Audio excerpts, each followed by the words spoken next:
Right. మనతో పాటు doctor karate రాజు నాయక్ గారు, బీఆర్ఎస్ రాష్ట్ర అధికార ప్రతినిధి జాయిన్ అయ్యారు. ముందుగా తాటిగారు జయరాం గారి దగ్గరికి వెళ్దాం. జయరాం గారు నమస్తే అండి. నమస్తే విజయ్. సార్, తెలంగాణ బీజేపీలో జరుగుతున్న పరిణామాలను ఎలా చూడాలి? రాజాసింగ్ రాజీనామా చేశారు. మరి అధిష్టానం మళ్ళీ మాట్లాడి పార్టీలో కొనసాగేలా చేసుకునే అవకాశం కనిపిస్తుందంటారా, లేకపోతే పట్టించుకునే అవకాశం కనిపించట్లేదనేది కొంతమంది వాదన. ఎందుకంటే రాజాసింగ్ గత నుంచి కొంచెం వివాదాస్పదంగా ఉంటారైనా అనే పేరు కూడా ఉంది ఆయనకి. విజయ్, మీకు స్వతంత్ర న్యూస్ ప్రేక్షకులకు, ప్యానెల్లో ఉన్న మిత్రులకు నమస్కారాలు. ఇక్కడ మనము చూడాల్సింది ఏంటి అంటే బీజేపీ పార్టీ ప్రెసిడెంట్, ఈ రెండు అంశాల గురించి మాట్లాడితే రాజాసింగ్ గారి గురించి టాపిక్ వస్తుంది.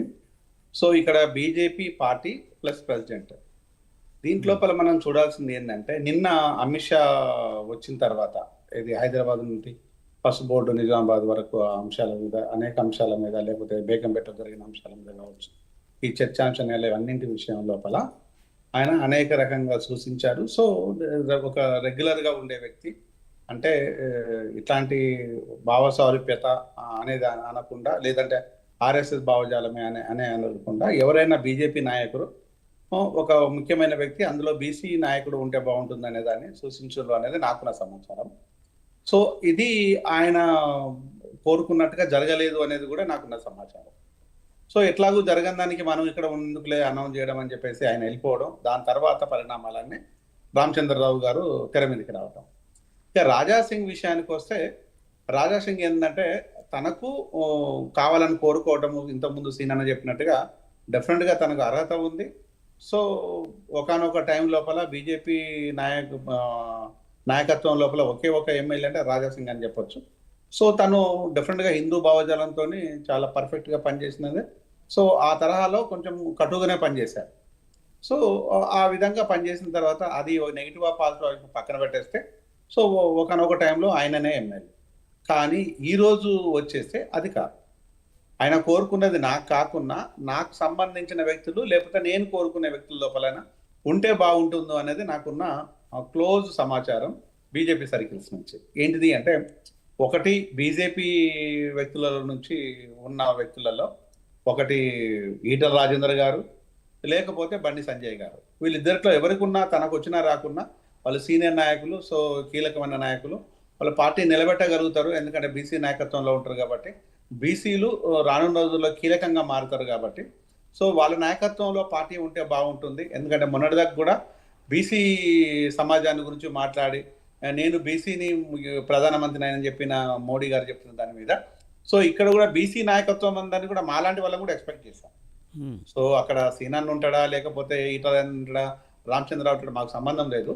సో మేము ఒక నాయకత్వం లోపల బీసీ నాయకత్వం రావాలని మేము కూడా కోరుకున్నాం. ప్రజలు కూడా అనుకున్నారు బీసీ నాయకత్వం వస్తే బాగుంటుంది అని చెప్పేసి. సహజంగా ఇప్పుడు అన్ని పార్టీల లోపల ఇటు బ్రాహ్మణ్స్, రెడ్డిలు, వెలమాలు ఇట్లాంటి అనేది కామన్. సో ఇక్కడ పెద్ద జయరాం గారు రాజీనామా చేసిన క్రమంలో రాజాసింగ్ ఈ మాటలు కూడా మాట్లాడారు. ముఖ్యంగా బీసీ నినాదం ఎత్తుకుంది కానీ మా పార్టీ అది కొనసాగట్లేదు అనేది మాట్లాడారు. ముఖ్యంగా అధ్యక్షుడు రెడ్డి, ఫ్లోర్ లీడర్ రెడ్డి, అలాగే మోర్చా అధ్యక్షురాలు ఎవరున్నారో ఆమె కూడా రెడ్డి అనే విధంగా మాట్లాడారు. ఇది అదే విషయం చెప్తాను.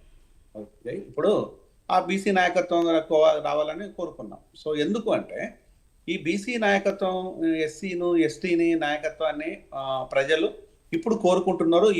ఇప్పుడు కొంతలో కొంత ఆ డిస్కషన్స్ ప్రజల్లోకి వస్తున్నాయి. అయినా కూడా పార్టీల పద్ధతి మారతలేదు. మళ్ళీ అదే పద్ధతి, మళ్ళీ పాత సంప్రదాయమే, ఆర్ఎస్ఎస్ లేకపోతే సంఘ్ పరివారు ఇలాంటి ఇన్ఫ్లుయెన్స్ లోపల. సో ఎవరైతే కులము, ఆధిపత్యము లేదనుకుంటే ఇతర ఆధిపత్యాలను ఉద్దేశించి మళ్ళీ అదే పదవులను అప్పగించినట్టు అయితే, సో రేపు రానున్న రోజులలో ఏముంటుంది అనేది ఒక అంశం.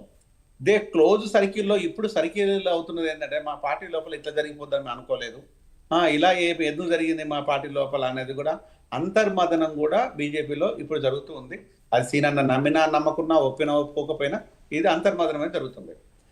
రామచంద్రరావు గారిని ఉండకూడదు అనుకోవటం లేదు. ఎందుకంటే నాకు వారితో మంచి సంబంధం ఉంది, మంచి అనుబంధం ఉంది. వారితో నేను చాలా సందర్భాల్లో కలిశాను. ఆయన ఇల్లు కూడా మా ఇంటికి దగ్గరే, తార్నాకలో.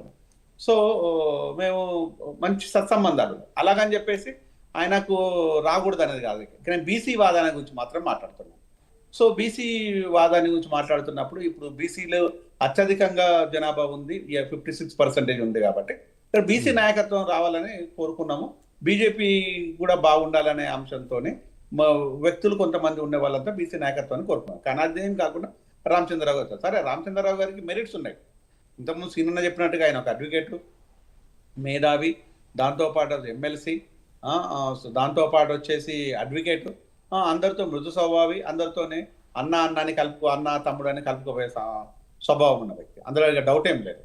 కానీ ఇక్కడ రాజాసింగ్ కావాలని కోరుకోవడం కంటే నేను చెప్పిన ఇంతకుముందు తెలిపిన ఇద్దరు వ్యక్తులు కావాలని కోరుకోవడంలో రాజాసింగ్ చాలా ప్రగాఢమైన కోరికతోనే ఉన్న వ్యక్తి. కానీ ఇప్పుడు లేటెస్ట్ గా నాకు ఇంతకు ముందే కొంతమంది మిత్రులు ఫోన్ చేసి, అన్నా ఇది ఎవరి ఇన్ఫ్లుయెన్స్ లో బీజేపీ ఉందో నాకు తెలియటం లేదు, నిజంగా మా దాంట్లో ఇన్ఫ్లుయెన్స్ ఉండదు అనుకున్నాం కానీ ఇప్పుడు ఇన్ఫ్లుయెన్సే పనిచేసింది, నాయకుల కంటే ఇన్ఫ్లుయెన్స్ బాగా పనిచేసింది అనేది మాకు కూడా అర్థమవుతుంది. రానున్న రోజుల్లో మా పార్టీ ఏమైపోతుందో ఇక్కడ అనే దాని మీద కొంత అంటే పార్టీతోని మమేకమై పార్టీ కోసం పనిచేసి పార్టీనే జీవితం అనుకునే వ్యక్తుల నుంచి వచ్చిన బాధ, వాళ్ళు నెగిటివ్ గా మాట్లాడుతున్నది కాదు, వాళ్ళు అంతరంగమైన బాధ. అలాంటి వాళ్ళతో చెప్పుకుంటే కొంచెం రిలాక్స్ అని లోపల మాట్లాడుతారు. అంటే ఇది ఒక అంశం. అంటే ఈ అన్ని అంశాలను చూస్తే ఈ రోజు రానున్న రోజులను ఏం చేసుకుంటారు, ఇప్పుడు నాకున్న ఆలోచన ఏంటంటే రామచంద్రరావు గారు నిజంగా ఎలక్షన్లు అయ్యే వరకు ఉంటారా, లేకపోతేనే వీరిని ఏమైనా బలిపశువుని చేస్తారా అనేది ఒక డౌట్. ఒక 6 నెలలో సంవత్సరం ఉంచేసి ఈయనను తీసేసి మళ్ళీ బీసీ నాయకత్వం లోపల కావాలి, బీసీలను కోరుకున్నారు ప్రజలు అనే దాన్ని చూస్తుంటే పాప అయినా బలైపోయినట్టే. అలాంటిది ఏమైనా జరుగుతుందా అనేది కూడా కొంత అనుమానాలు ఉన్నాయి నాకు పర్సనల్. బీజేపీ అధ్యక్ష కాల పరిమితి 2 సంవత్సరాలు కదా సార్, మళ్ళీ ఎలక్షన్ టైంకి మారే అవకాశం కనిపిస్తుంది. 2 సంవత్సరాలు మారుతారు, ఆ మారేదాన్ని స్ట్రాటజీలో భాగంగా చేశారా అనేది ఇక్కడ ఒక అనుమానం. 2 సంవత్సరాల్లో ఎట్లాగో మారుతారు కాబట్టి 2 సంవత్సరాల్లో మారచ్చు, సంవత్సరంలో కూడా మారచ్చు, అది వాళ్ళ ఇష్టం. వద్దంటే తీసేయడానికి ఏముంది, ఎవరైనా మారచ్చు. ఒకవేళ కనుక అలాంటిది ఏమైనా ఉండేసి ఏమైనా ఉందా అంటే రానున్న రోజులలో బీసీ నాయకత్వాన్ని ప్రజలు ఇంకా గట్టిగా కోరుకుంటారు, గట్టిగా పనిచేస్తారు, బీసీ నాయకత్వమే రావాలనే దాన్ని ఇంకా అగ్రెసివ్ గా పనిచేయడం కోసం ఏమైనా ఇది ఒక స్ట్రాటజీలో భాగమా అనేది కూడా ఒక ఆలోచన. అంటే ఇది రకరకాల మనం ఆలోచిస్తే రకరకాల ఆలోచనలు వస్తుంటాయి. ఈ ఆలోచనలు అనేది అంటే ఇప్పుడు ఎట్లాగో మా రాజు ఇప్పుడు లైన్లోనే ఉన్నాడు, రాజు చెప్పాలి బీజేపీకి ఎందుకు అధ్యక్షుడు, మా అధ్యక్షుడు సరిపోతుంది కదా, మళ్ళీ కొత్త అధ్యక్షుడు ఏమన్నా అనుకున్నారా అని కూడా మళ్ళీ ఒకటి డౌట్. అంటే 2 పార్టీ అధ్యక్షుడు సరిపోతుంది కదా, కేసీఆర్ గారు సరిపోతుంది కదా, కేసీఆర్ గారు కనసన్నల్లో కూడా బీజేపీ పార్టీ ఉంటుంది అనేది కూడా మన కవితనే చెప్తుంది కాబట్టి మాట్లాడదాం సార్, దాని గురించి కూడా మాట్లాడదాం. ఒక బ్రేక్ లోకి వెళ్దాం సార్, బ్రేక్ తర్వాత